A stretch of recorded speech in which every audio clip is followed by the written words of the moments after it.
Hello दोस्तों। एक और भी बिग नोटिस आई है इस सेंट्रल रेलवे से, जो कि अप्रेंटिस के लिए है। रेलवे रिक्रूटमेंट सेल की तरफ से मैं आपको एक इन्फॉर्मेशन दे रहा हूँ। जो अप्रेंटिस जो भी छात्र अप्रेंटिस करने वाले हैं, जो भी आईटीआई करने के बाद जो अप्रेंटिस करना चाहते हैं, उनके लिए एक बहुत बड़ी अपडेट है, जो कि आपको इस सेंट्रल रेलवे से आई है। तो मैं आपको बता दूं कि ये अप्रेंटिस क्या होता है। एक्चुअली में ये एक ट्रेनिंग होता है जो आपको 1 साल रेलवे में देना पड़ता है। 1 साल देने के बाद आपका ये सर्टिफिकेट आने के बाद आपको जो आरआरबी जो ग्रुप डी की जो वैकेंसी आती है, उसमें आपको 20% का रिजर्वेशन मिलता है। ठीक है, अब हम बात करेंगे नोटिफिकेशन की। तो ये निकली थी, आपको डेट, ओपनिंग डेट है इसकी 25 जनवरी 2025 को, और जो भी इसकी डेट अभी बची हुई है 14 फरवरी को इसका डेट समाप्त होगा। तो क्लोजिंग डेट जो है 14 फरवरी 2025 को है, और टाइमिंग आप देख सकते हैं। और आगे बात करेंगे ऑनलाइन एप्लीकेशन आर इंटरेस्टेड। जो भी छात्र अप्रेंटिस करना चाहते हैं, वो इसको केयरफुली पढ़ लीजिए पहले। और ये एक्ट जो है 1961 से जो ये एक्ट है, एक्ट से ये चल रहा है। ठीक है, तो आप अपनी डिवीज़न के अकॉर्डिंग ये आप देख सकते हैं, ईस्ट सेंट्रल रेलवे से निकली है, जो कि 1154 स्लॉट्स, मतलब जो सीट है 1154 सीट हैं। Application are respected should be submitted only online. आप सिर्फ ऑनलाइन के माध्यम से इसको आप फिलअप कर सकते हैं। ठीक है, ऑफलाइन का कोई प्रोसेस नहीं है। अब बात करेंगे जो भी कैंडिडेट आईटीआई किए हैं, जैसे कि उनका ट्रेड होगा। आईटीआई में ट्रेड होता है, जैसे कि इलेक्ट्रीशियन हुआ, फिटर, और भी मैकेनिकल होते हैं। ये सारी जो आपको अप्रेंटिस रेलवे कोई चांस देती है, आप अंडर, अगर आप 24 एज के अभी नहीं हुए हैं तो आप कर सकते हैं। ठीक है, और बाकी आपका ओबीसी का जैसे कि इसमें दिया रहता है, और आपको रिजर्वेशन आपको मिलेगा। ठीक है, अभी जैसे कि अभी ये फॉर्म चल रहा है 2 ग्रुप डी का, तो उसमें आपको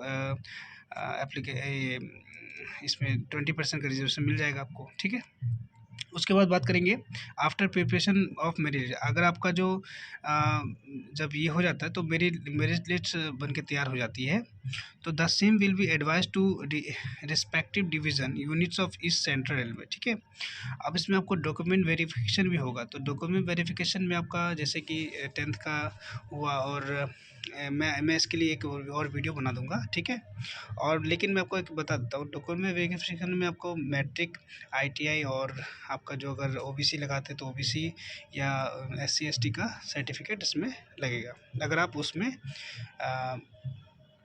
रिजर्वेशन के अंतर्गत आते हैं तो उसमें आपको दिखाना पड़ेगा। ठीक है, and medical examination will be of the division unit. ठीक है, और उसके बाद आपको ये सारी चीज़, अब देखिए इसमें एक और भी चीज़ है कि मोड ऑफ सिलेक्शन क्या होगा। ठीक है, अब ये सिलेक्शन कैसे आपका सिलेक्शन हुई, ये सारी चीज़ें दी गई है। ठीक है, मैट्रिकुलेशन में आपका 50% मार्क्स होना चाहिए, और आईटीआई में जो given equal weightage to both. ठीक है, दोनों में 50-50 मार्क्स होना चाहिए। उसके बाद बात करेंगे, लेकिन ज़्यादा होने से ज़्यादा बेटर है, क्योंकि जो मेरिट बनती है उसमें आपको फ़ायदा हो जाता है। ठीक है, अभी तो बहुत हाई कट ऑफ जाता है। ठीक है, तो आप अपने अकॉर्डिंग देख लें। पहले आपको तो रजिस्ट्रेशन करना पड़ेगा। रजिस्ट्रेशन का भी मैं वीडियो बना, अगर आप कमेंट करेंगे रजिस्ट्रेशन वीडियो बनाने के लिए, तो मैं आपको बना दूंगा वो। अब देखिए इसमें कौन कौन सा ट्रेड दानापुर में आया है।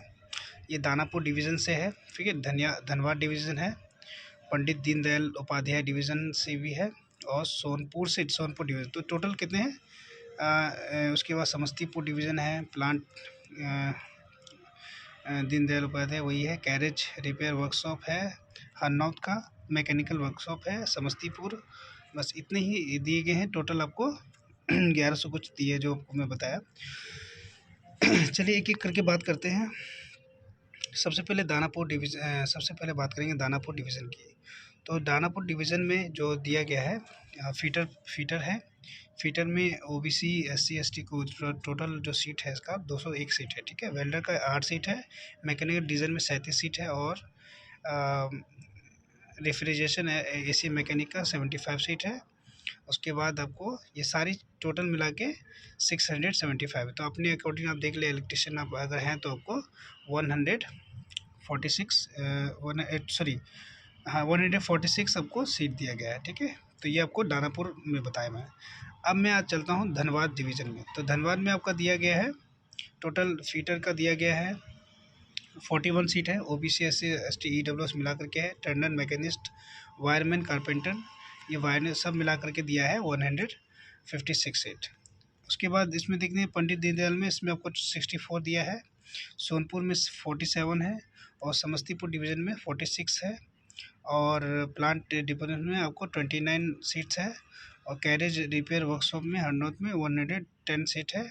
मैकेनिकल वर्कशॉप में आपको जो समस्तीपुर में है वो 27 सीट है। तो अपने अकॉर्डिंग आप देख लेंगे आपको कौन सा दिया गया है, ठीक है। आप अपने तरफ से भर लेंगे। अगर आप ओबीसी हैं तो ओबीसी से भरेंगे, 1 सीट इसमें दिया है। और रिजर्व अनरिजर्व कैटेगरी से 2 सीट जो जनरल कैटेगरी से है। एसटी के लिए कुछ नहीं है, इसमें 0 सीट है। और एसटी के लिए भी 0 है, ईडब्ल्यूएस के लिए भी 0 है। टोटल सिर्फ यूआर ओबीसी के लिए दिया गया है 3 सीट, ठीक है। तो आप अपने अकॉर्डिंग आप भर से, ठीक है, अपने से भरेंगे। और अगर कोई फॉर्म भरने में दिक्कत हो रही है तो आप मैं उसमें अपना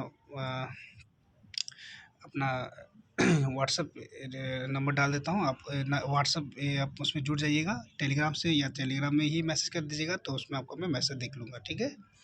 ये सारी बात बता दी है मैं आपको।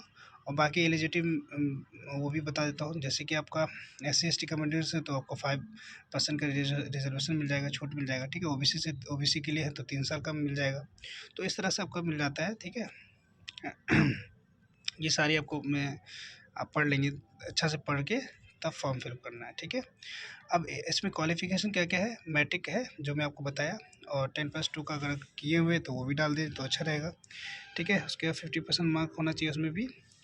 और ITI होना चाहिए, ठीक है। ITI तो होना ही चाहिए, जो कि आपका NCVT हुआ, इससे हुआ या SCVT हुआ, ये दोनों चलेगा। इसमें पेमेंट फ़ी रखा गया है जो कि 100 रुपये करके है। ये ऑनलाइन के माध्यम से ही होगा, ठीक है। कोई दिक्कत नहीं है, आप भर सकते हैं आराम से। 1 साल का ट्रेनिंग है, ट्रेनिंग कीजिए उसके बाद हो जाएगा, ठीक है। तो ये आपका वेबसाइट है जो RRC, मैं आपको अपने लिंक में डाल दूँगा, ठीक, डिस्क्रिप्शन लिंक में डाल दूँगा, आप वहाँ से कर लीजिए, या तो आप तो खुद से भी डालकर चेक कर सकते हैं, ठीक है। ये सारा चीज़ आप देख लेंगे, पढ़ लेंगे अच्छा से, स्कैन कॉपी कर लेंगे, स्कैन कर लेंगे सिग्नेचर और उसका सॉफ्ट कॉपी का, ठीक है। उसके बाद उसको डालना है, ठीक है। ये सारा चीज़ आप पढ़ के ही डालिएगा। और भी कुछ क्वेरी रहेगा तो आप मुझे कमेंट करके कमेंट सेक्शन में डाल दीजिएगा, ठीक है। मेडिकल फिटनेस भी डाल देना है उसमें, जो आपका देख लेंगे कि पूरा कैटेगरी को पढ़ करके ही आपको फिलअप करना है। तो ये एक छोटी सी इन्फॉर्मेशन थी जो आपको मैं बता दिया। बाकी इसमें ये अगर कुछ डाटा है तो इसको डाटा को मेडिकल वाला भर करके आपको सरकारी अस्पताल से भी हो जाएगा, ठीक है। तो आई होप आप सारी बात समझ गए होंगे। बाकी मिलते हैं नेक्स्ट वीडियो में, तब तक के लिए धन्यवाद। ये छोटी सी इन्फॉर्मेशन है, बाकी जो भी आपका क्यूरी होगा आप उसमें हमारे कमेंट सेक्शन में डाल दीजिएगा, या तो आप मुझे टेलीग्राम पर भी व्हाट्सएप पे भी आप मुझे मैसेज कर सकते हैं, ठीक है। दोस्तों थैंक यू, बस इतनी सी बतानी थी। बाकी ग्रुप डी के लिए आप तैयारी जारी रखिए और मिलते हैं नेक्स्ट वीडियो में। Thank you.